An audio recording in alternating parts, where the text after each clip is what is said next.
The arrival of the Seraphim. The vast expanse of space was tranquil, with stars twinkling like distant beacons of light. For millennia, this peace remained undisturbed, until one fateful day when humanity's curiosity led them to the brink of war. It all began when the Seraphim, a technologically advanced alien race, made their presence known to the inhabitants of Earth. They were tall, ethereal beings, with translucent skin that shimmered in various colors under different lights. Their ships, large and elegant, hovered silently in Earth's orbit, casting enormous shadows on the ground below. The Seraphim claimed to come in peace, seeking only to exchange knowledge and culture with the people of Earth. However, the United Earth Federation, UEF, was skeptical. Years of history had taught humanity to be cautious, especially when dealing with unknown entities. Despite their peaceful facade, there was something unsettling about the Seraphim's demeanor. They were too perfect, too composed, as if hiding something beneath their serene exterior.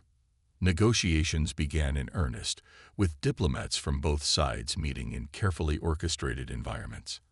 However, tensions grew as the Seraphim began making demands. They'd wanted access to Earth's resources, claiming that their homeworld was in dire need of certain elements that were abundant on Earth. The UEF refused, fearing that this could be the beginning of an invasion. The Seraphim's patience started to wane, and their diplomatic tone began to harden.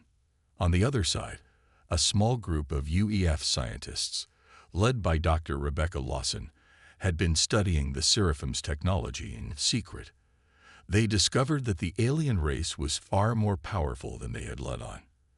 The Seraphim ships were equipped with weapons capable of annihilating entire cities in seconds, and their shields were nearly impenetrable. This discovery sent shockwaves through the UEF. The peaceful negotiations were nothing more than a ruse. Dr. Lawson, with her team, managed to develop a countermeasure against the Seraphim's technology. They called it Project Valkyrie, a highly experimental defense system that could potentially disable the Seraphim's ships. However, it was untested and extremely risky. The UEF leadership was divided. Some wanted to continue the diplomatic talks, hoping to avoid a war, while others, led by Admiral Marcus Steele, were in favor of a preemptive strike using Project Valkyrie. As the Seraphim's demands became more aggressive, the UEF finally decided to act.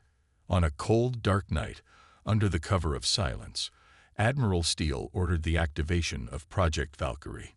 The system, mounted on Earth's orbital defense platforms, began to hum with energy. Dr. Lawson watched anxiously from her lab, her fingers crossed, hoping that her calculations were correct. The moment came. The Seraphim, realizing that they were no longer in control of the negotiations, began to prepare for war. Their ships powered up, weapons primed to fire on major Earth cities. But before they could release a single shot, Project Valkyrie activated. A massive energy wave burst forth from the defense platforms, enveloping the Seraphim ships in a blinding light. For a moment, everything was silent. Then, the Seraphim ships began to falter. Their once impenetrable shields flickered and died. Weapon systems failed, and the ships began to lose power, drifting aimlessly in space. The Seraphim themselves were left stunned, their once calm and composed demeanor shattered. They had underestimated humanity, a mistake that would cost them dearly. As the UEF forces moved in to capture the disabled Seraphim ships, the true nature of the aliens was revealed. They were not the benevolent explorers they claimed to be. The Seraphim were conquerors, having subjugated countless other civilizations across the galaxy. Earth was merely their next target. The first battle of the war was over, but the conflict had just begun. Humanity had struck the first blow, but the Seraphim were far from defeated. They would return, stronger and more determined than ever. The war for Earth's survival had begun, and the human race would have to stand united if they were to have any hope of victory. Humanity's last stand. The aftermath of the first engagement with the Seraphim left Earth in a state of uneasy victory. The captured Seraphim ships were brought down to Earth for further study, and the true scope of their technology and intentions was revealed. The UEF now knew they were dealing with an enemy far more powerful and ruthless than they had ever imagined. Admiral Marcus Steele, now hailed as a hero, was tasked with leading humanity's defense. He knew that the Seraphim would return, and when they did, they would be coming with a vengeance. The UEF mobilized all its forces, preparing for the inevitable invasion. Every ship, every soldier, every resource was put towards the war effort. Meanwhile, Dr. Rebecca Lawson and her team worked tirelessly to improve Project Valkyrie. The first activation had been a success, but it was only a temporary solution. The Seraphim would adapt, and humanity needed to be ready with something stronger. Dr. Lawson, driven by a fierce determination, began developing new weapons based on the Seraphim technology they had captured. As preparations continued, the UEF sent out a call to all human colonies across the solar system. They needed reinforcements, and they needed them fast. Mars, Luna, and the Jovian colonies answered the call, sending ships and soldiers to Earth. The human race, once fractured and divided, was now united against a common enemy. Months passed, and the tension grew. Humanity waited with bated breath, knowing that the Seraphim would return at any moment. Then, one fateful day, the alarms blared. The Seraphim fleet had been detected on the outer edges of the solar system, and they were heading straight for Earth.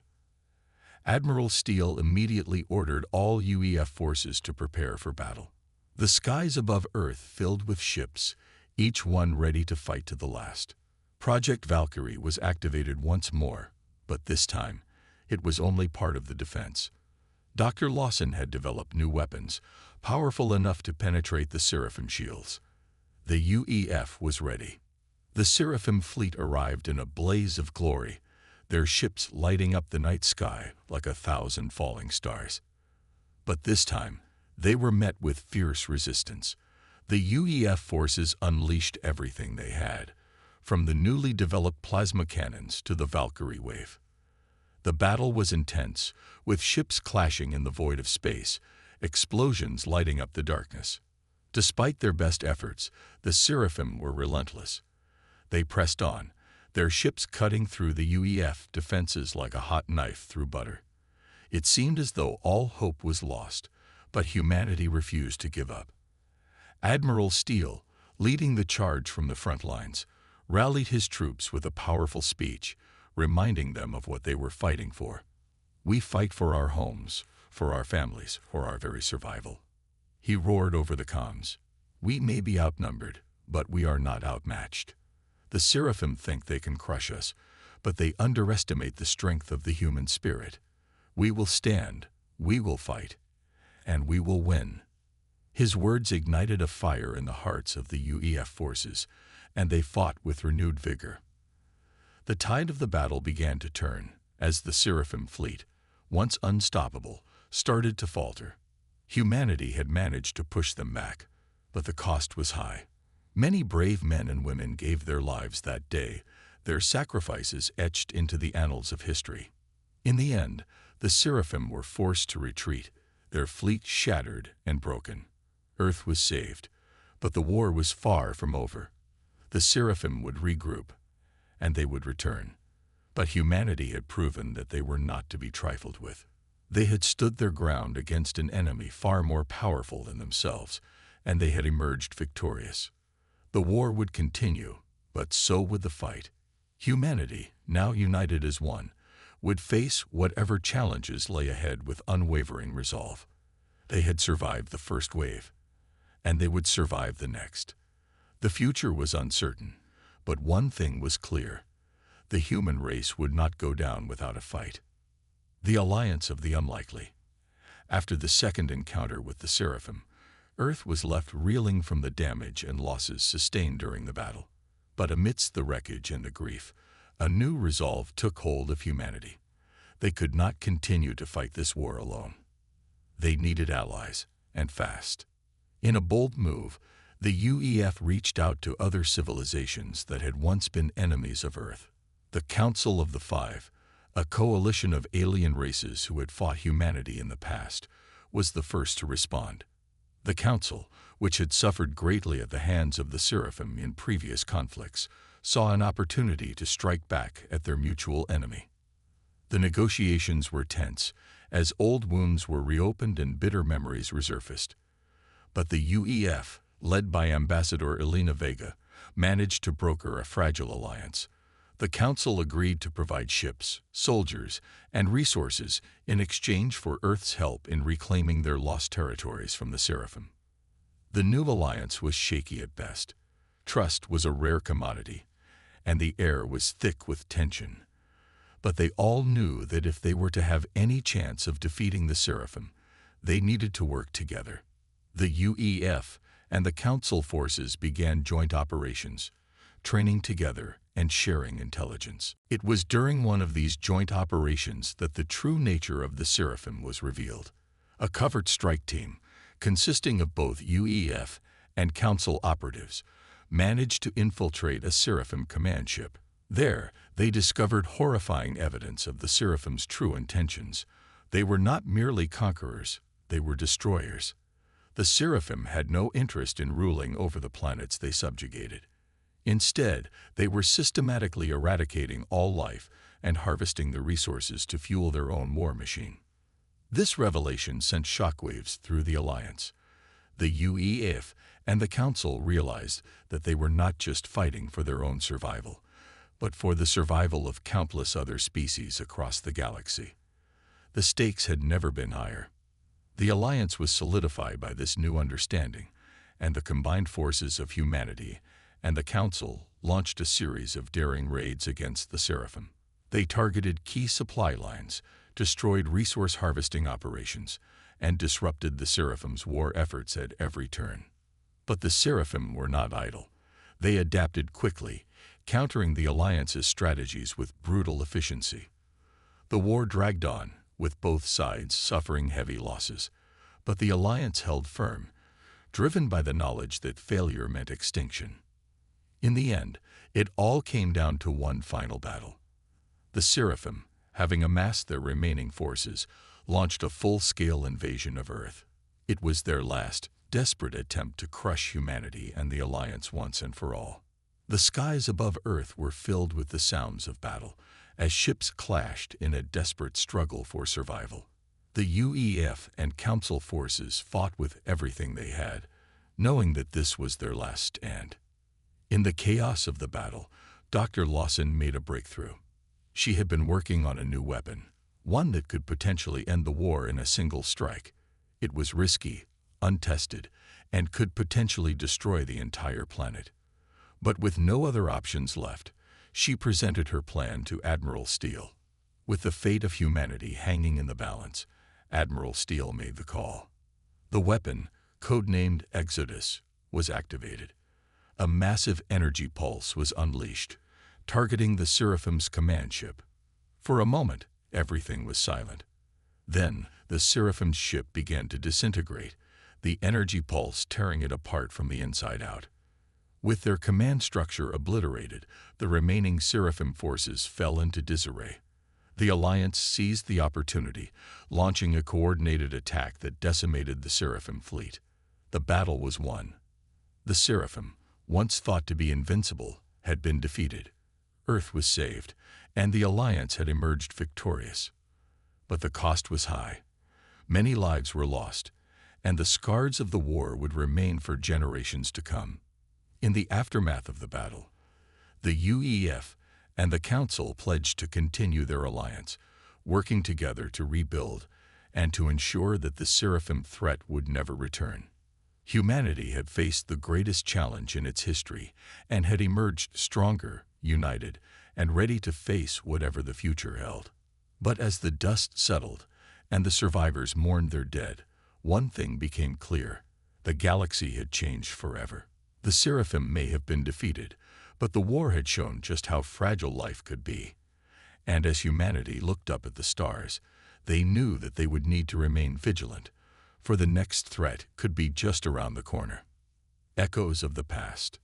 The victory over the Seraphim was a turning point in galactic history. Humanity, and their newfound allies had proven that even the most powerful enemies could be defeated.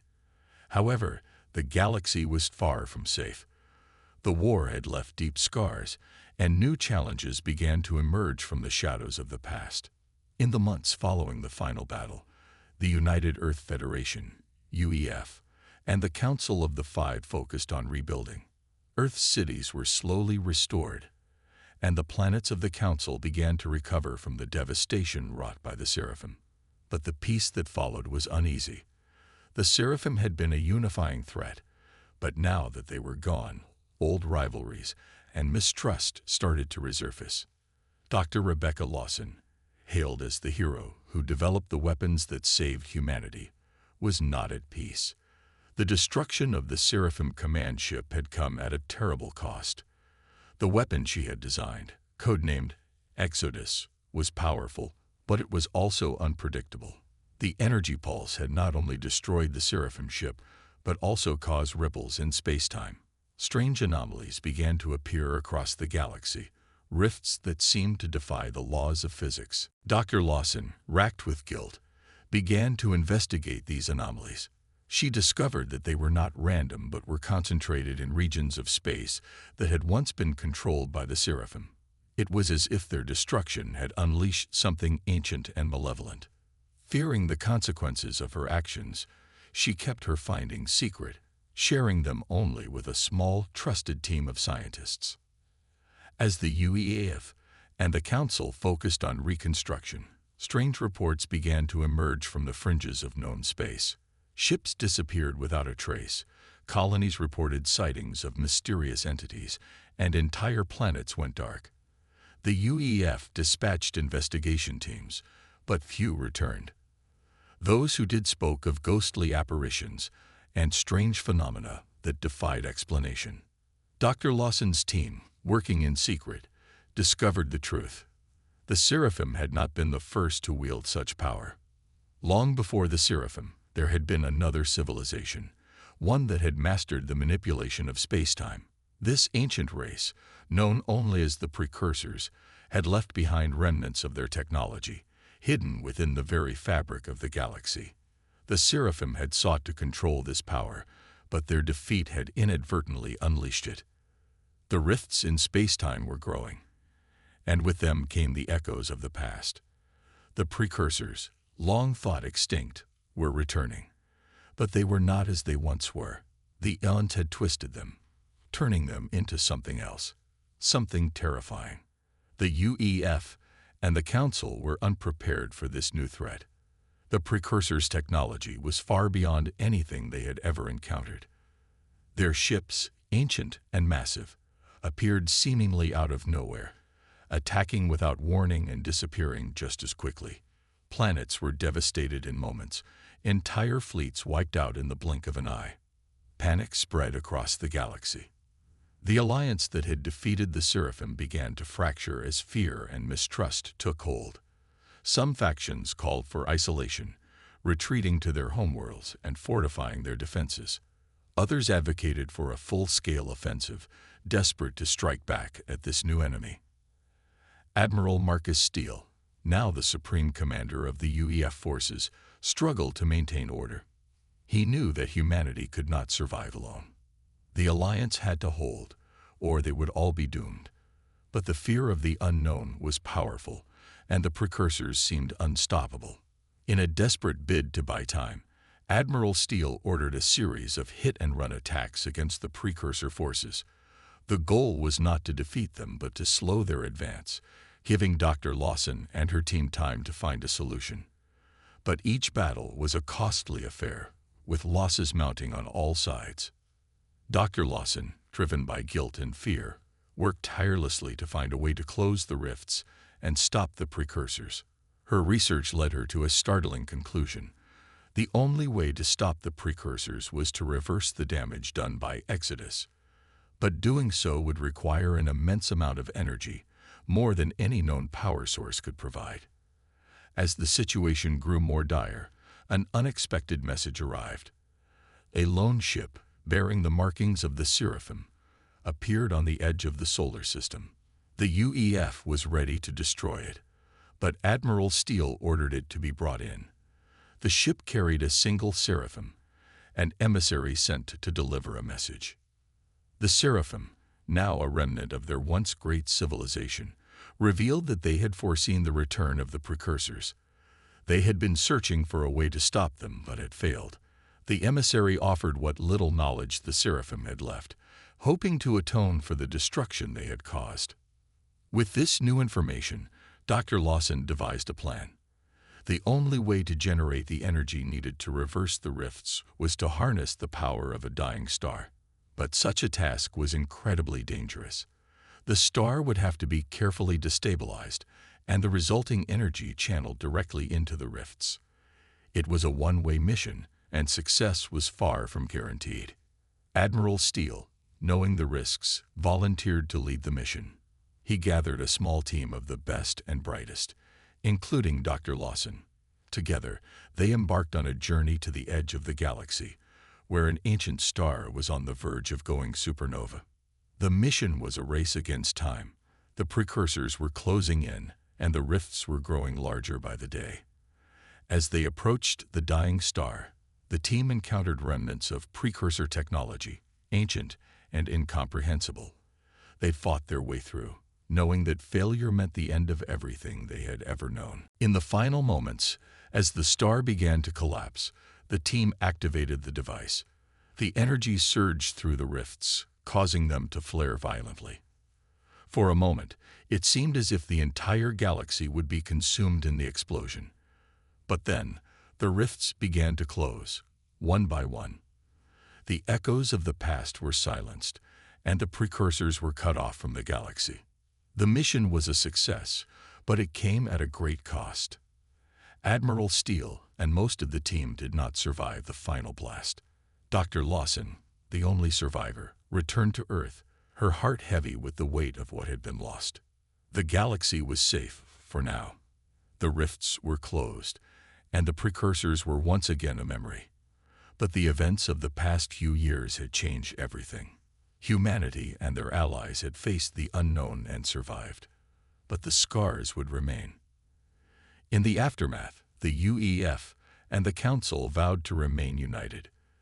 They had faced the darkness and come out the other side, but they knew that the galaxy was vast and full of mysteries.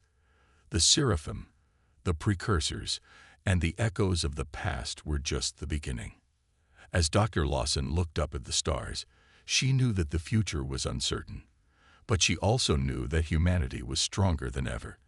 They had faced the impossible and had emerged victorious. Whatever came next, they would face it together, united in the knowledge that they were no longer alone in the universe.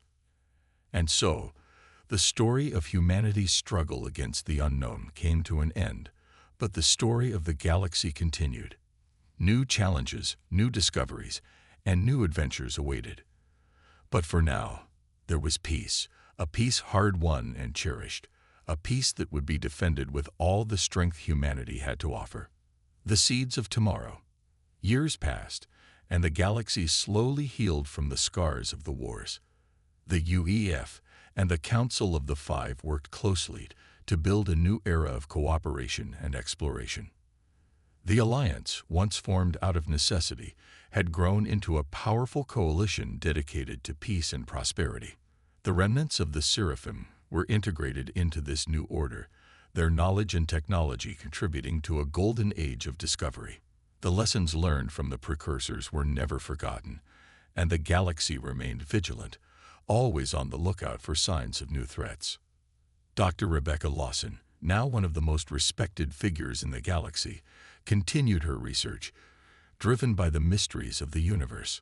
Her work led to the development of new technologies that pushed the boundaries of what was thought possible. Her legacy would inspire generations to come. But as the galaxy looked to the future, the seeds of tomorrow were being sown. New alliances were formed, new frontiers explored, and new civilizations encountered. The echoes of the past had been silenced, but the story of the galaxy was far from over. The stars, once seen as distant and unreachable, were now within humanity's grasp, and as they ventured out into the unknown, They did so with the knowledge that they were not alone. The galaxy was vast, and its secrets were many, but humanity was ready to face whatever challenges lay ahead. For the galaxy was no longer a place of fear and uncertainty. It was a place of hope, of dreams, and of endless possibilities. And as the light of new suns dawned on distant worlds, the future of the galaxy shone brighter than ever before. Shadows on the horizon. The golden age of cooperation and exploration brought a sense of optimism to the galaxy. With the UEF and the Council of the Five at the helm, many believed that the darkest days were behind them. New worlds were colonized, trade routes flourished, and knowledge spread across the stars, binding once disparate civilizations together in a shared destiny. However, the echoes of the past were not as easily silenced as they seemed. In the far reaches of space, where the light of the new order barely reached, old grudges festered, and the seeds of new conflicts began to take root. On the edge of known space, a mysterious signal was detected emanating from an uncharted system. The signal was ancient, its frequency matching nothing in the galactic records. It was a faint, almost imperceptible transmission, repeating a sequence of mathematical patterns that defy translation. Curious and cautious, the UEF dispatched a scientific expedition to investigate. The expedition was led by Dr. Elena Roswell, a brilliant scientist known for her work on the precursors. Accompanied by a small crew of experts, Roswell's team ventured into the unknown, driven by the possibility of uncovering new knowledge, or perhaps encountering remnants of the lost civilization. As they arrived at the source of the signal, the team found a derelict station orbiting a dying star. The station was ancient, its architecture alien and unlike anything ever encountered before. The hull was scarred and weathered, as if it had been drifting for millennia. But the station was not entirely dead. Power still hummed through its core, and the signal continued to broadcast. Exploring the station, Roswell's team discovered that it had once belonged to a long-forgotten race known as the Sentinels. The Sentinels were an enigmatic species, predating even the precursors, and their technology was beyond anything the galaxy had ever seen. The station was a relic of a time when the Sentinels had been the guardians of the galaxy, tasked with protecting it from a threat so ancient that it had been erased from history. In the heart of the station, Roswell's team found a vast chamber filled with stasis pods. Inside the pods were the last remaining Sentinels, preserved in a state of suspended animation. The Sentinels were tall, ethereal beings with elongated limbs and faces that seemed to shift and change in the dim light. They had been waiting for something, for the moment when they would be needed once again. As the team attempted to revive one of the Sentinels, the station suddenly came to life. Systems that had been dormant for eons began to activate, and the station's defenses turned against the intruders. The team barely escaped with their lives, but not before one of the Sentinels awoke. The awakened Sentinel, calling itself Arketh, was a being of immense power and knowledge. It communicated with Roswell, revealing the true purpose of the station. The Sentinels had been the custodians of a weapon designed to combat an ancient and forgotten enemy known as the Eclipse. The Eclipse was a force of pure entropy, a cosmic horror that consumed everything in its path. The precursors had encountered it, and in their desperation, they had unleashed the power that had eventually led to their downfall. Arketh warned that the Eclipse was returning. The rifts that had been closed were only a temporary measure, and the power used to seal them had attracted the attention of the Eclipse. The galaxy was once again in danger, and the Sentinels were the only ones who could stop it. But the awakening of Arketh had consequences. The act of reviving the Sentinel had triggered a beacon, sending a signal across the galaxy. Unbeknownst to Roswell's team, the signal was received by more than just the UEF. On the distant world of Krios, a world ruled by a secretive and militant faction, the signal was intercepted. Krios had long harbored ambitions of galactic domination, and the knowledge of the Sentinel's weapon was exactly what they had been waiting for. The Kriosian leader, a ruthless and cunning figure known as Supreme Commander Valkyr, saw the Sentinels as a means to an end. With their power, Kryos could become the dominant force in the galaxy, subjugating all others. Valkyr dispatched a fleet to capture the station and take control of the weapon. As the UEF and the Council debated their next move, Arketh warned them that time was running out. The eclipse was drawing closer, and the weapon needed to be activated before it was too late. But the weapon required more than just the Sentinels to operate. It needed a source of energy even greater than the one used to close the rifts.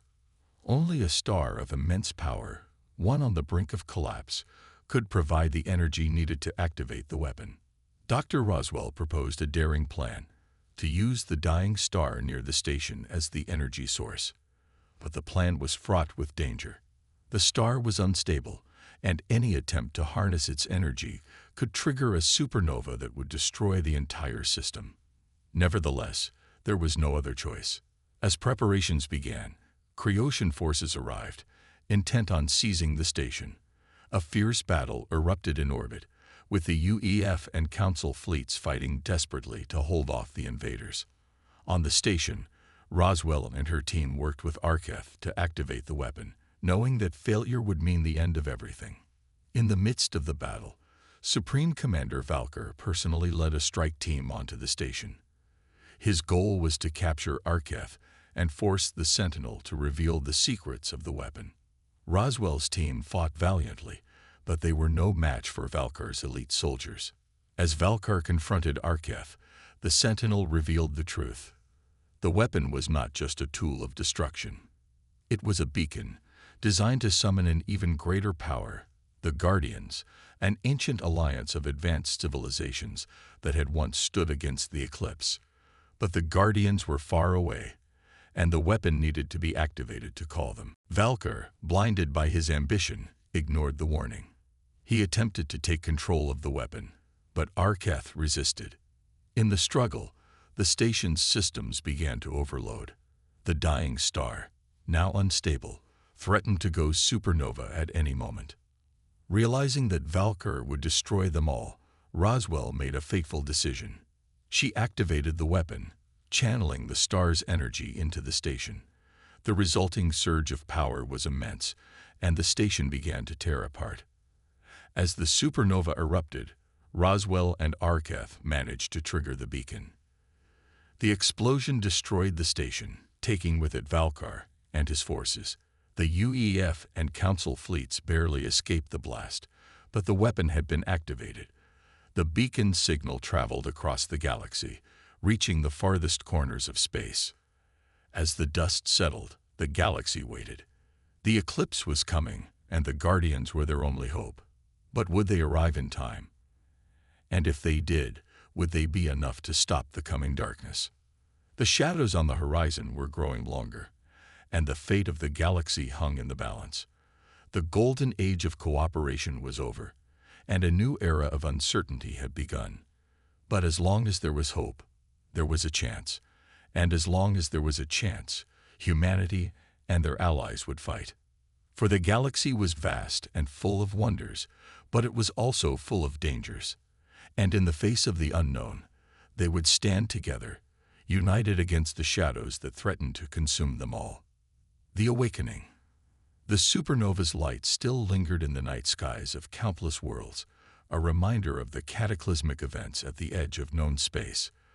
For a brief moment, the galaxy seemed to hold its breath, as if waiting for the dawn of a new era, or the descent into an eternal night.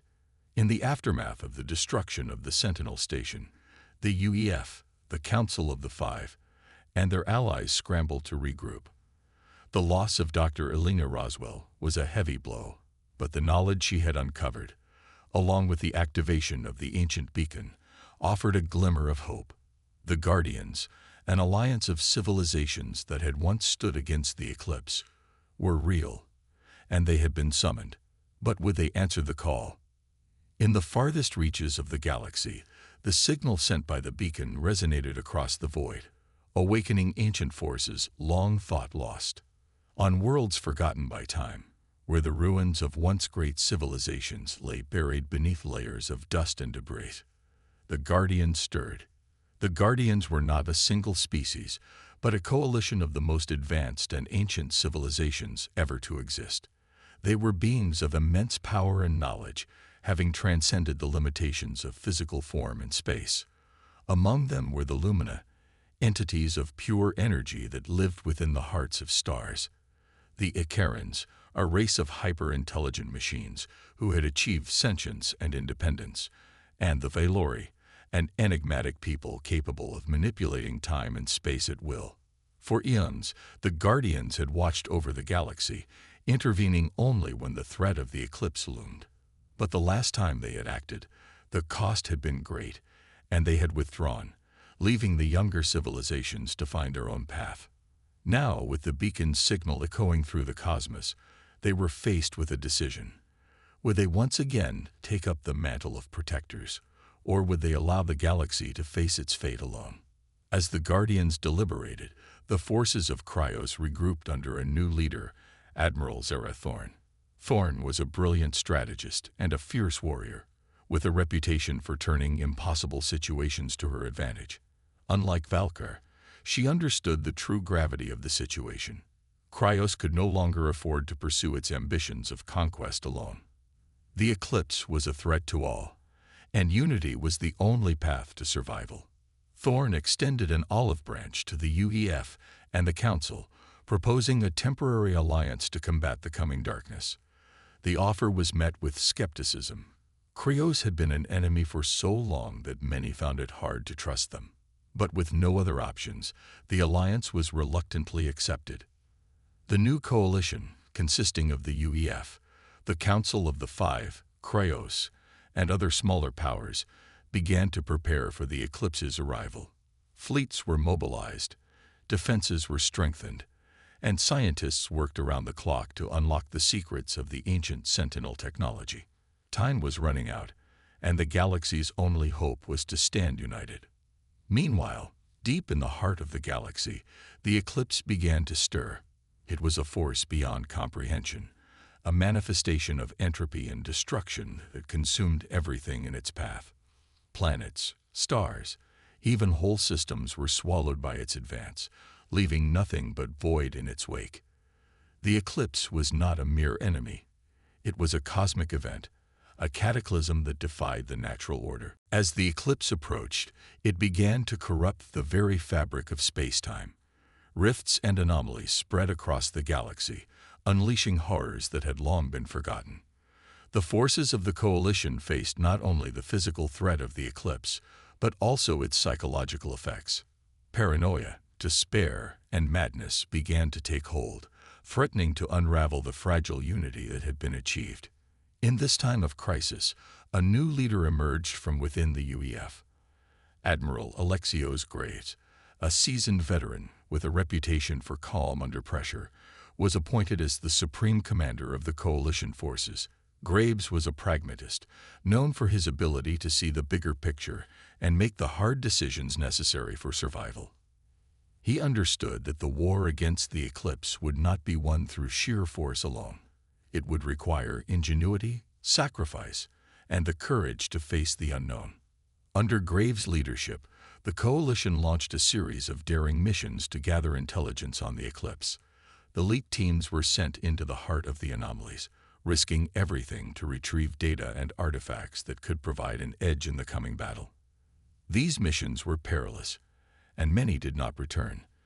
But those who did brought back invaluable information, fragments of ancient knowledge, records of the eclipse's previous incursions, and most importantly, clues to its weaknesses. One such mission, led by Captain Sarah Kincaid, uncovered a lost precursor archive hidden within a collapsing star system. The archive contained detailed records of the eclipse's last appearance, including the strategies employed by the Guardians to repel it. But the most startling discovery was a message left by the precursors themselves, a warning that the eclipse was not merely a natural phenomenon, but a force created by an unknown entity, an entity that the precursors had called the Harbinger.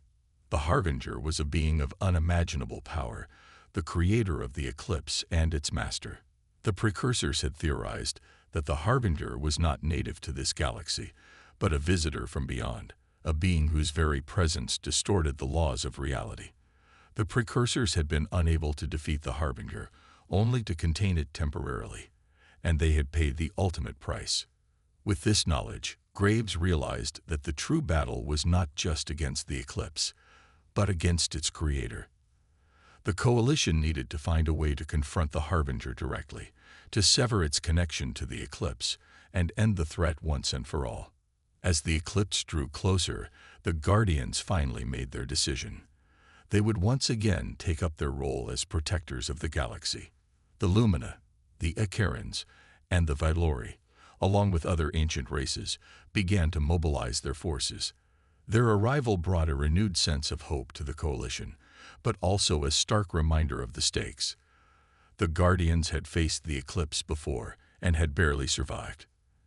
This time, the outcome was far from certain. In a final council of war, Graves and the Coalition leaders devised a plan. The Coalition fleet, bolstered by the Guardians, would engage the eclipse head-on, buying time for a special task force to infiltrate the heart of the eclipse and confront the Harbinger. The task force would be led by Captain Kincaid, whose experience and bravery had earned her the respect of both the Coalition and the Guardians. The plan was audacious and fraught with danger, but it was the only chance they had. As the Coalition prepared for the final battle, the galaxy held its breath once more. The shadows were closing in, and the light of hope was flickering. But as long as that light remained, there was still a chance. On the eve of battle, Graves addressed the Coalition. His words echoed across ships and worlds, reaching every soldier, pilot, and citizen who would stand against the darkness. Today, we face the greatest threat this galaxy has ever known.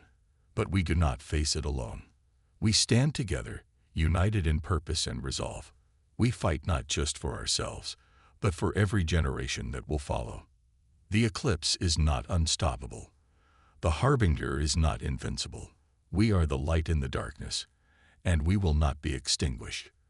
For the galaxy, for our homes, for our future, let us show them what we are made of. With that, the fleets moved into position, and the battle began. The galaxy watched as the forces of light and darkness clashed in a conflict that would determine the fate of everything. The eclipse was vast, its power overwhelming, but the Coalition fought with everything they had.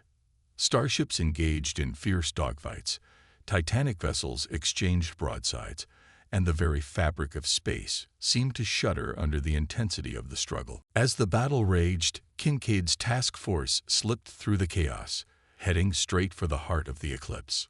Inside the swirling maelstrom, they faced horrors beyond imagination. Visions of despair, creatures twisted by the eclipse's power, and the relentless pull of entropy. But they pressed on, driven by the knowledge that they were the galaxy's last hope. At the center of the eclipse, they found it, the Harbinger. It was a being of shadow and light, its form constantly shifting and changing, as if it were a manifestation of the eclipse itself. The Harbinger spoke, its voice resonating with the weight of eons, challenging them, mocking their futile resistance. But Kincaid and her team were prepared. Using the knowledge from the Precursor Archive and the combined might of the Guardians, they launched their final assault. It was a battle of wills as much as of power, a struggle between the light of creation and the darkness of destruction. In the end, it was not strength alone that won the day, but unity. The combined forces of the Coalition and the Guardians, the courage of Kincaid's team, and the legacy of the Precursors all played a part in the final blow. The Harbinger, weakened and disoriented, was severed from the eclipse. Without its master, the eclipse began to unravel, its power dissipating into the void. The battle was won, but the cost was great. Many lives were lost, and entire worlds had been scared by the eclipse's advance. But the galaxy had survived, and the Harbinger was no more. The Coalition, battered but unbroken, began the long process of rebuilding, knowing that they had faced the greatest darkness and emerged victorious. The Guardians, their task complete, withdrew once more, leaving the younger civilizations to chart their own course. But this time, they left a promise. Should the galaxy ever face such a threat again, they would return.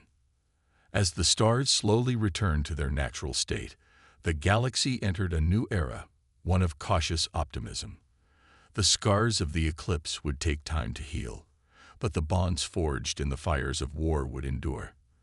The coalition, once formed out of necessity, had become something more, a symbol of what could be achieved when the galaxy stood together. And so, the story of the eclipse and the harbinger came to an end, but the galaxy, vast and full of wonders, continued on. For as long as there were stars in the sky, there would always be new adventures, new challenges, and new horizons to explore.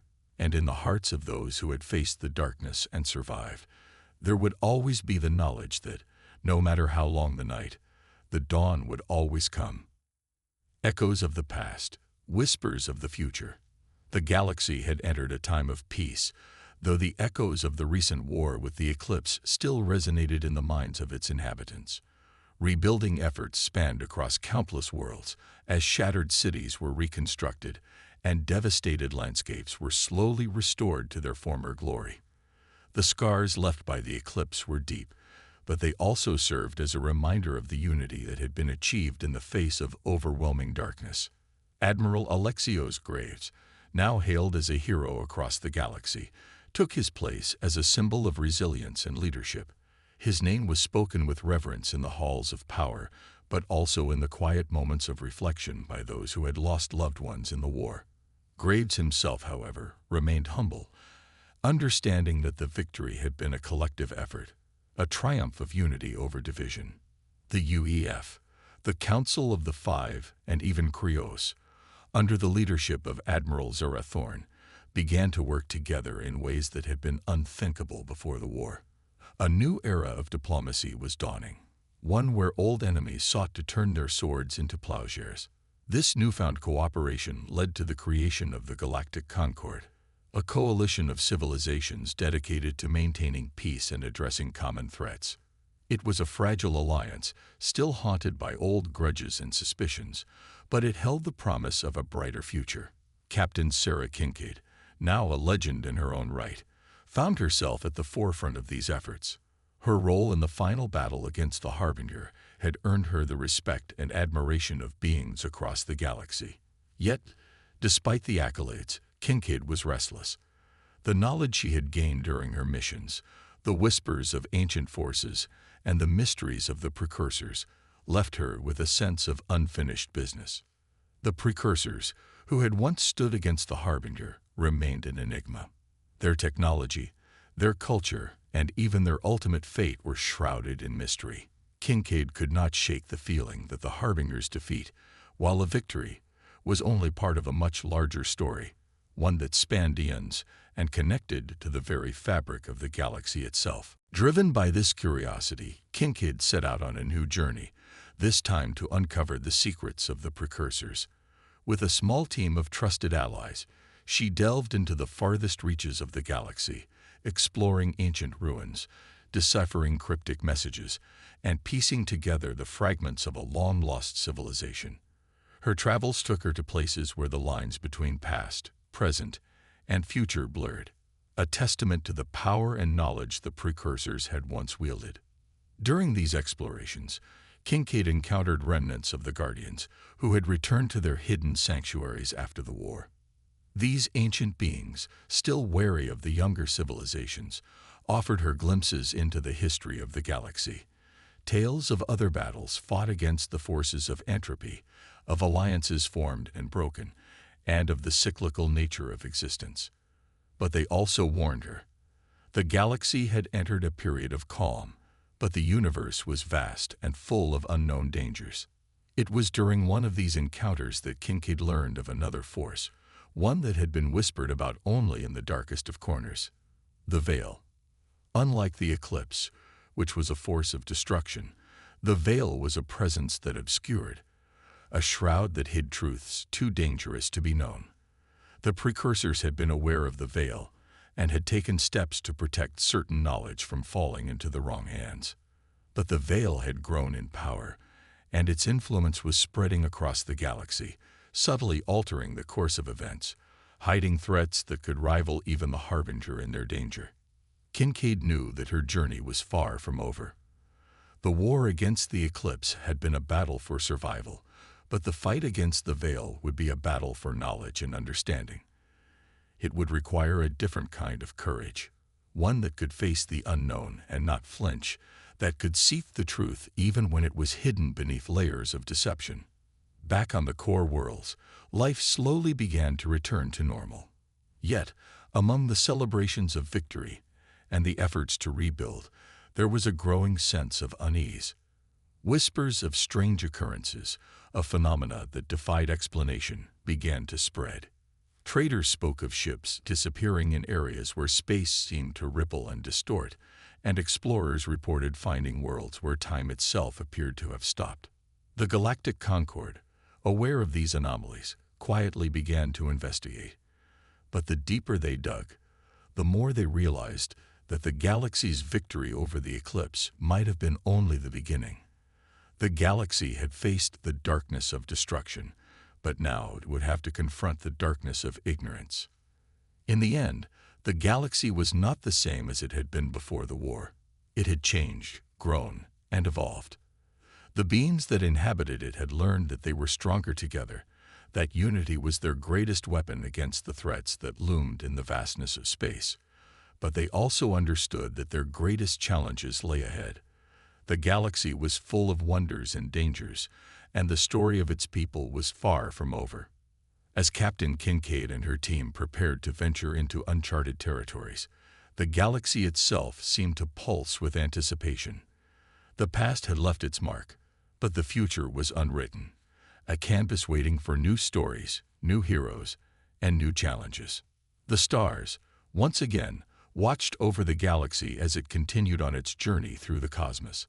And in the distance, in the places where light and shadow met, the whispers of the future began to take shape. The galaxy had survived the eclipse, but as long as there were stars in the sky, its adventures would never truly end.